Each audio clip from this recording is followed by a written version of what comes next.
I think what really might been the turning point of that first half is when they gave Dvorak that contract. And I know me and you did not agree with that whatsoever. And it's like for Danny Briere's sense, he's getting away from what he's done the past few years. He did it with Sean Walker, he did it with Scott Law, and he did it with Joel Farabee, he did it with Morgan Frost. He traded these guys when he knew he could get at least value for them. And then he traded Scott Laughton, and then Gerbaikin has shown strides. He showed strides in the first half last year. He's that physical guy on the third, fourth line that is going to give you good minutes and be physical out there.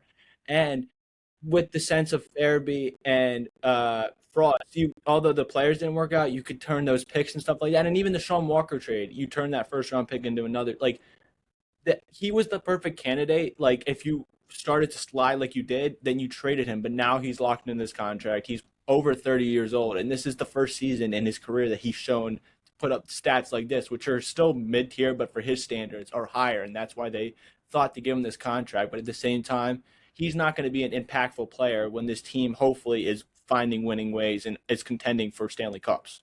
So Yeah, and I can't agree with you more. This contract came a day before the Anaheim Ducks game. And just to spill the deets real quick, just to rerun it, 5 year, 25.75 million. The deal runs through 2030, 2031.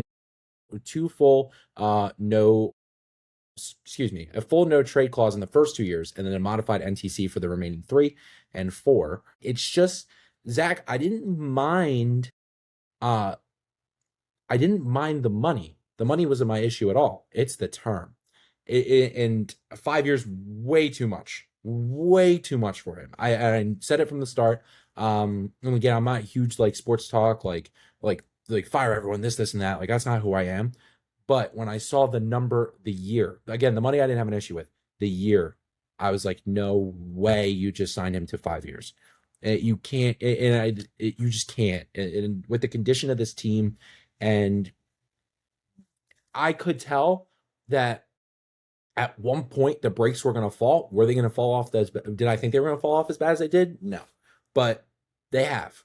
And now you locked yourself into an unmovable contract. Now, do they have time to move the contract at this deadline? I mean, they do, but no one's going to take that, and it's unfortunate. I like him as a player. Zegras loves him as a player. So, I mean, if you want to keep Zegras here, good job. But at the end of the day, 5 years, 5 years too many. I was comfortable with 3, 4 would have been pushing it, but I would have said, all right, 5 was too much.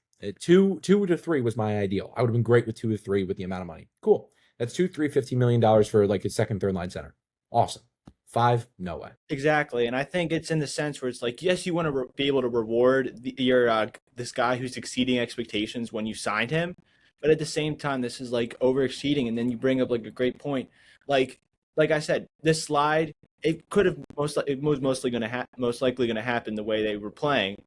You could have gone into this trade deadline, got max value for him, and although yes, he's a good locker room guy with Zegers and stuff like that, sometimes you just have to prioritize. Like when you realize the season's not going the way you are, and maybe that trade that you make can open the door for you to go get another person. Like I think we've talked about it ever since Tyson Forster went down. How who was going to either replace them or who would they have to go out and get to replace Forster? Because he, like you said, he was on off to an amazing start before he got hurt, and I feel like this always happens with the Flyers anymore. They have that amazing guy that just pops off, and then something happens to him, and then they come back, and it's not the same. And I think a perfect example of this, and this isn't even injury. It's like we talk about Sam Earson. He stepped into the role when Carter Hart left the team pretty well, but then when you flip flop him with Dan Vladar, who I can't believe what he's been able to do. Like Yeah. he's been absolutely incredible. And then you flip flop them and then expect it to work out. That's where, and I think Earson, it's a lot of it's on Earson, but when you're playing him in different roles and stuff like that and trying to make it work in different scenarios and it's not working, then that's on you. And you've already, I think, messed him up enough where it's going to be tough for him to rebound and actually find consistent ways of stopping goals and maybe picking up wins. Yeah, and Harrison sits at 8 and 10, 5 overtime losses, has a 856 save percentage. Yeah, that's rough, man. He's, I don't want to say unsavable, but if you can move him at this deadline for anything, That would be a dub. I kind of want him gone.